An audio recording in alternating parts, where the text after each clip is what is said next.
Codemotion. That's good. Okay, hi. Thanks for coming.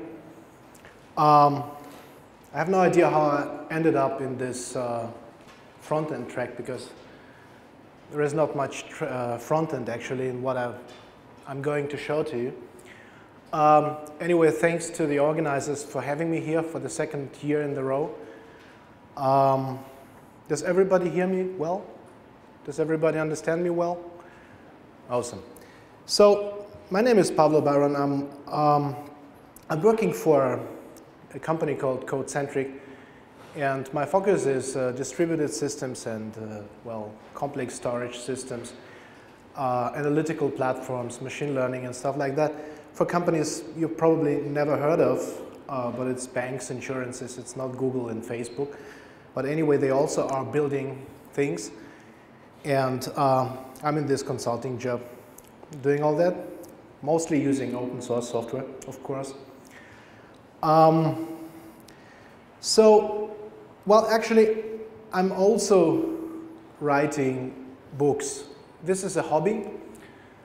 Whoever has written a book will know that this is not more than a hobby, but, well, it pays off to play with things and then to write a book about them. One of them, well, the current one is Erlang OTP, and this is actually what I will be showing today. It's in German. Do we have any German speaker here? We have one single German speaker. Do we have anybody here who can read German? Come on, it's 80% Erlang. It's source code. Not much German in there. I was hoping for a lady to raise the hand because we actually need more women in this industry. I can see 3 of them. I saw a little bit more in this conference, but in the different conferences we have much less than that. Anyway, by the end of the presentation, if I have time, I will ask a simple or a complex question, however you like it. And the one who will answer this question first will win the book. Is it okay? Great. So, you've probably looked at the abstract of this talk and probably didn't understand what it's all about. So let me explain it. It's very difficult to explain to people who are not into this massive parallelism, massively concurrent systems and things like that, how actually problematic it is to build concurrent systems, parallel systems, how actor-based systems work, and so on and so forth. I'm working with Erlang since 2005, and also in the Erlang community, which is a small community, but still it's growing, and it's a very interesting thing. But anyway, whenever you start implementing a halfway complex system where you need a massive parallelism, sooner or later, you will stumble upon the name Erlang OTP. It's inevitable. This is something that you might not like probably, or you will love it. Well, it depends. But anyway, you will stumble upon this name. I did a lot of talks to people, to Java people and so on, to explain Erlang, and what I've realized is that the understanding of actor-based systems, actor-based development, is not that big, not that high, and probably that's why people are just saying, hey, it's not my use case. I don't have a use case for Erlang. And I've been looking, all the time I've been looking for ways to, how to better explain it in a playful way, how to better explain how actors work and what are the problems there, and especially how is the approach to parallelism in Erlang OTP, which is a platform including a complex framework with different behaviors like finite state machines, supervisors, how supervision works, how, well, how you fire up actors, how you react on them crashing. Last year, did anybody attend my talk last year from this audience? Nobody? I gave a talk on let it crash principles, and it was like slides. This time I don't have any slides at all.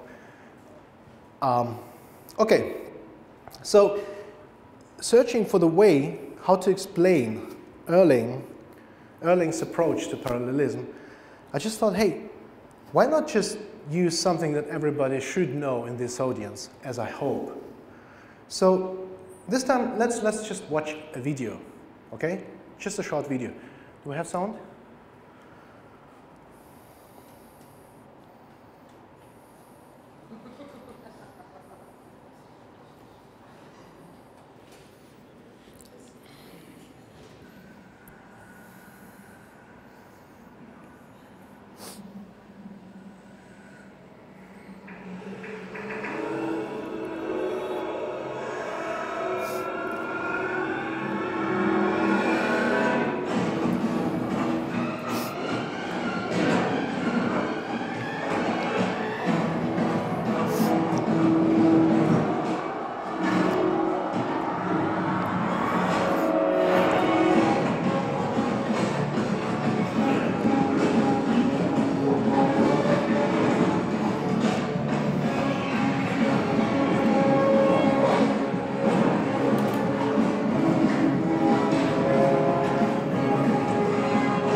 Okay, so does everybody know this sequence?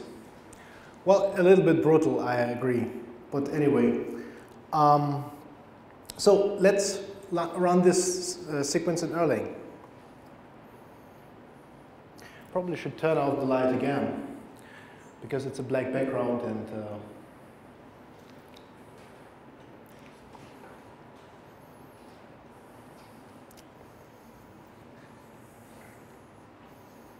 so what we have is a small subset of the matrix, and it has a couple of major actors there.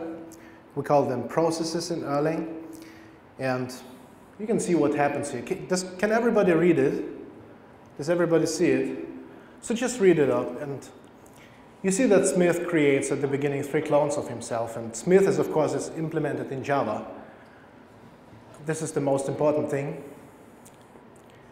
So this assimilation attempt happens here. Neo thinks some things there. And now the fight begins with 7 clones of Smith. I hope it's not too sexist here, what I'm writing. It's normal between people in a relationship. So new clones of Smith keep attacking Neo. Neo sees that, well, actually he tries to reduce the number of clones coming up. These are process IDs in Erlang. You can fire like 2 to the 27 processes in one single Erlang VM instance. Suddenly, Neo realizes here that, well, he didn't reduce the number of the clones at all. It's just he keeps fighting them, and they keep attacking him. I tried to reduce the time a little.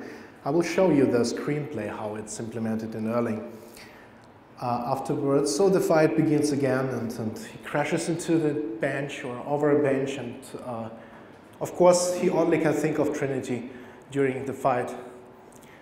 Another clones attack him, and so on and so forth. He tries to reduce the number.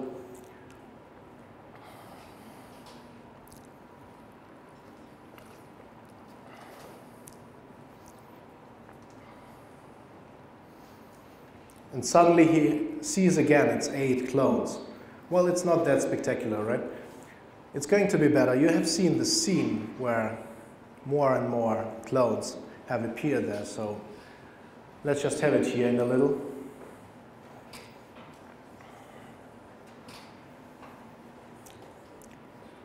Okay, fighting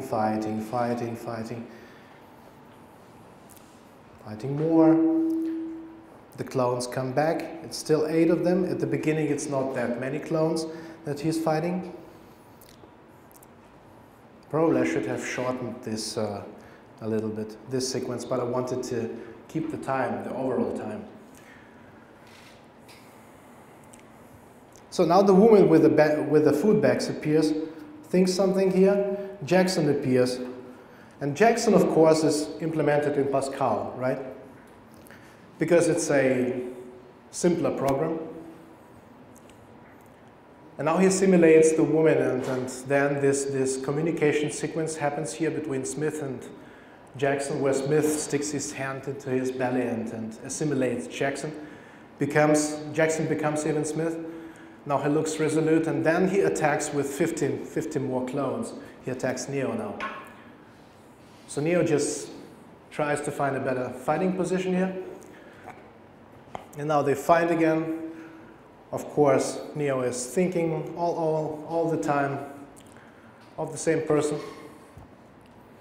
Because actually Trinity is the one to rule the matrix, right? No, I'm serious.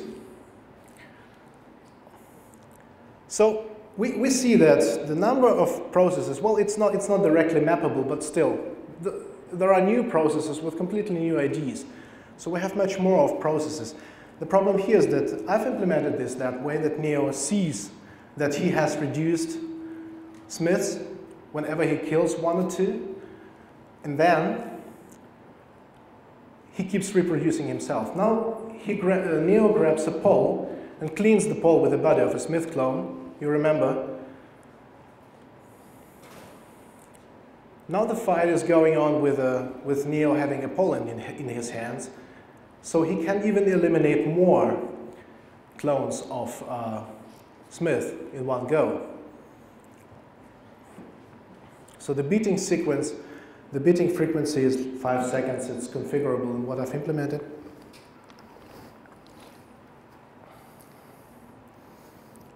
But the number of those of clones of Smith that Neo can reduce is also limited.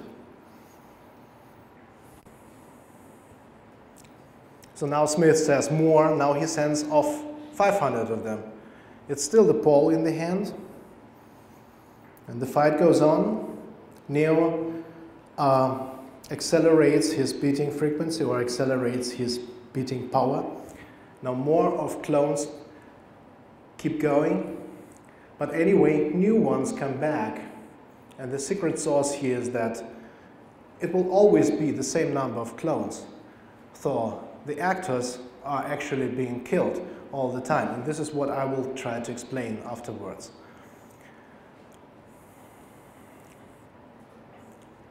So some further, well, it's also limited how many clones of Smith can in parallel attack Neo, because I mean, he's surrounded by them, and all the others are in you know, it's like an onion in the layers behind. They cannot jump on him. In several situations they can. So now it's 1,000 clones. It's 1,000 clones of Smith attacking him. Now he piles up on him. You remember this scene?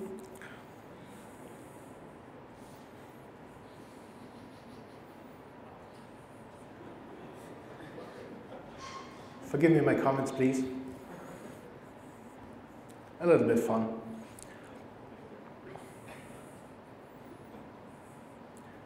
So now Neo tries to use a Smith clone as a weapon, and now he just flies away being very realistic because the fight cannot be won. So that's basically it. This is the implementation in Erlang. I will explain you how it works. Let me do some advertisement. I have something on the end because I don't have any slides, so I had to put my Twitter handle somewhere. Okay.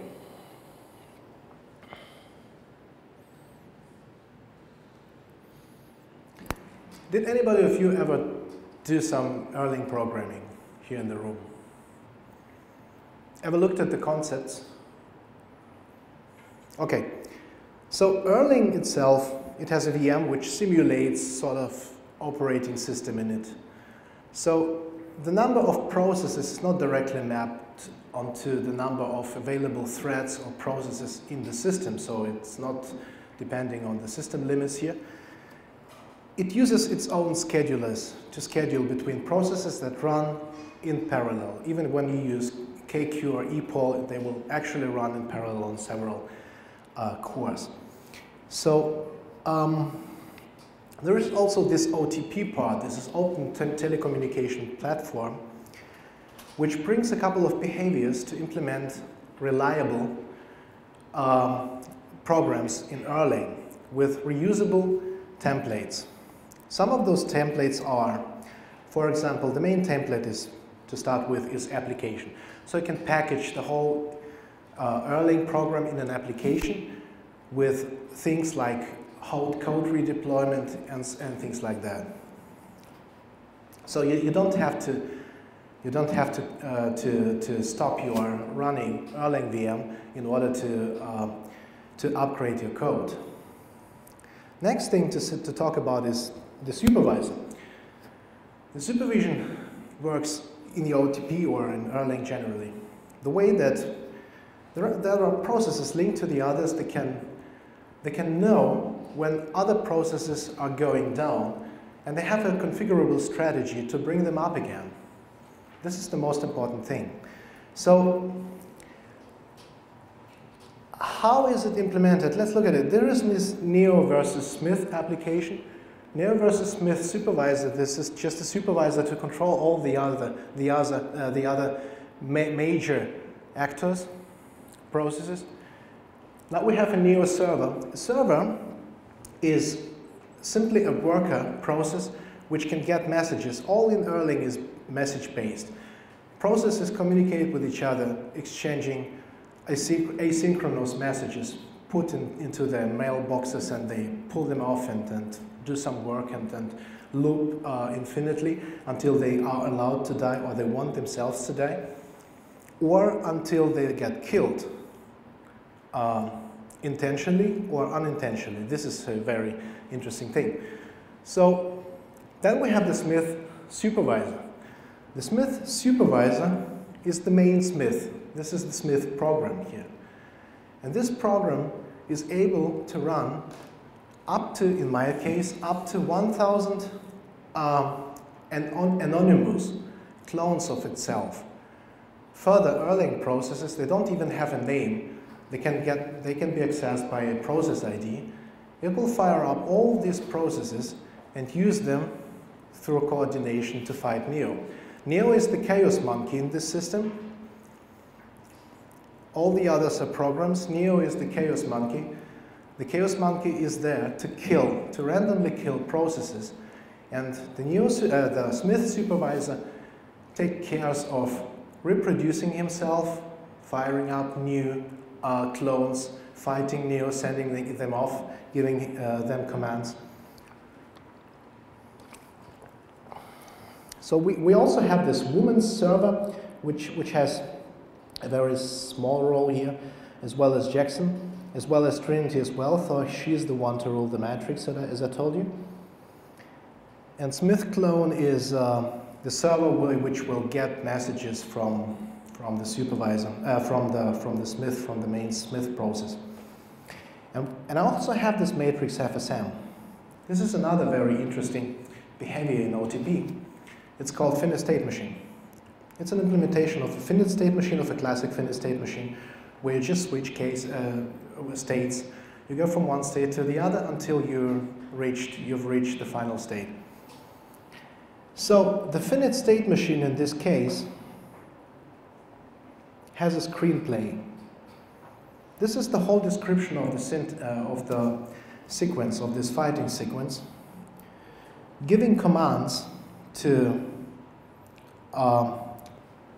processes well, it's organized in terms of time, so it's like, you know, when you watch a movie, you don't see everything behind the scenes, so even when Smiths and Neo are fighting behind the scenes, it just goes from one subsequence to the other. So these are the subsequences. The only real parallel thing here in the whole implementation are the fighting sequences. So it's where Neo, as one process, is fighting gazillions of clones of Mr. Smith or Agent Smith. So this is the description of this whole sequence, with woman getting messages, Jackson getting messages, Smith getting messages, assimilation, and so on and so forth, and so on and so forth, with some time given here, how long it should take to fight with a pole. So we go on. By the end of the day, we have Agent Smith looking stupidly, and this is the final state.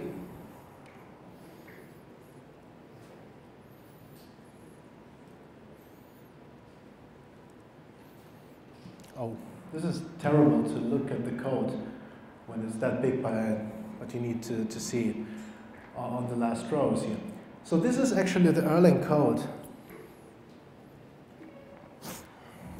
You don't need to be familiar with the syntax. You only need to see that to implement the whole finite state machine based on this sequence description, on this screenplay,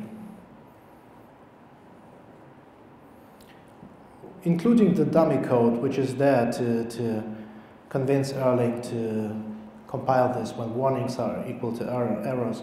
It's like 40 lines of code.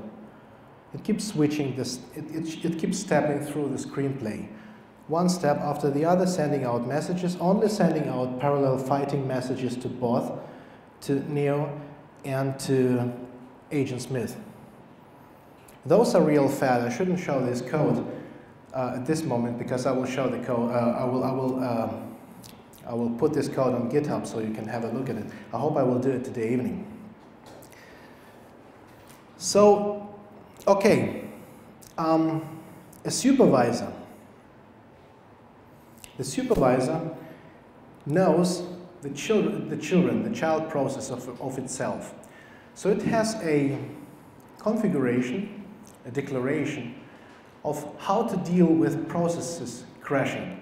So whenever Neo says he's killed like 50 clones of Smith, the Smith supervisor automatically, and this is what is given to you by the Erlang VM, or by the OTP actually, by the framework, he will fire up them again, up to the number. This is how I limit it. And so you just declare, you need to restart the processes need to be permanently, for example, here, and they will come back automatically. So imagine what you can do with this. You can implement much more intelligent, much more interesting things with it. But this is the way how I try to show it. Neo just has a loop and thinks he just reduces all the time. Behind the scenes, the Erlang OTP, the OTP frameworks, fires up the same processes again with different numbers, but with the same state they've been in by the time they've crashed. So when you build a complex system based on Erlang parallelism, Erlang supervision, Erlang OTP supervision, you can imagine that whenever unintentionally, due to whatever problem, a process goes down, one of those millions of processes, it will be brought back immediately, really immediately, with the same state it had before, it had previously. When the state itself is the reason why the process crashed, you can configure it the way that you can limit it. How many processes are allowed to come back in case of crashes, in what time? And when you exceed this time and this number of processes, well, the supervisor will die in this case because it cannot do its job.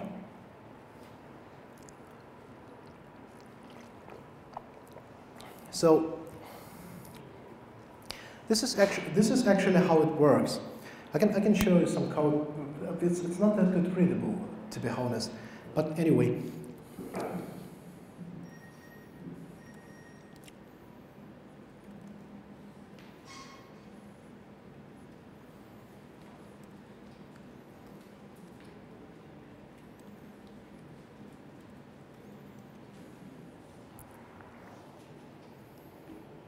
This is the Smith supervisor. The Smith supervisor just offers some API functions to be called in order to clone, to have a number of clones coming back. The supervisor itself in OTP doesn't do any work. The supervisor is a process observing the existence of the other processes and bringing them back whenever they crash. He's just listening to crash messages. Everything is a message in Erlang, so a message comes, a special message comes, which is hidden to you by the OTP here in this case. He will get this message and bring the process back immediately, giving it the same state it had. So well, look it up on GitHub whenever I put it on GitHub under my account here. And I hope that, well, that you've seen how you can use Erlang OTP to implement a parallel system. This is not a massive parallel system, but anyway, we have thousands of processes. Imagine we can have several 100,000, several millions of clones of Smith. They all will try to beat Neo at the same time. Neo can kill them, they will come back, and so on and so forth. Everything is coordinated by one single finite state machine, going through the screenplay, sending messages, and stopping after 5 minutes when the sequence is done. So that's actually it. Now I'm open for questions. Okay, so what about if the supervisor process dies? We need to think of the video thing. So well, look at this. I have a main supervisor. It's called Neo versus Smith supervisor. This is the main supervisor of the whole application. As I told you, supervisors don't do any work, so the likelihood that they crash is small, very small. The only thing that really can happen is either you just do wrong, sending messages to the supervisor, or the OTP has a bug. So the main supervisor has itself major actors under it. It's organized hierarchically. So it's a hierarchy of processes. And this main supervisor has this, or observes the Smith supervisor. So the likelihood is much bigger than that the Smith supervisor will die, and the Smith supervisor will be brought back by the main supervisor. So you can have a whole hierarchy of supervisors, workers, a whole tree, where in the smallest part of it, the observation is done. When something crashes, you can bring back the whole subtree there, subtree of processes. Okay? Yeah. The root of the hierarchy, isn't it indeed the absolute point of failure, even if the chance is no? Well, nobody told that you have to have only one supervisor on the top level. It's not the very root. You can have several supervisors. The other thing is that the Erlang VM, of course, can crash. Mostly it crashes because of C code, which is being loaded through a shared library, and it crashes the whole thing because OTP, Erlang OTP, Erlang itself exists, has started somewhere in the middle of '80s at Ericsson. So it's a stable platform running a lot of switches, running a lot of ATM infrastructure in the world, and now running a lot of chat engines and so on and so forth. It's the backend of, for example, of Call of Duty game. So the stability is observed and improved all the time by a big community. Well, it's not that big as the Java community, but still it's big enough. So technically, what I wanted to say is that Erlang also has a natively built-in distribution. So the distribution and observing existence of other processes on other machines is also built in. So what you can do, when you think that this one VM can crash, you can observe it from the other VM and bring back the whole thing on this machine. Okay? Any other questions?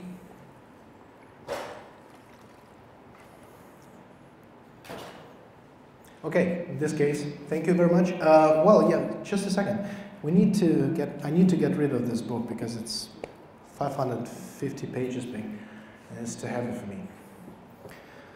So the question was, what was Neo thinking during the fighting? What? This guy was the first, so congratulations to the book. Thank you.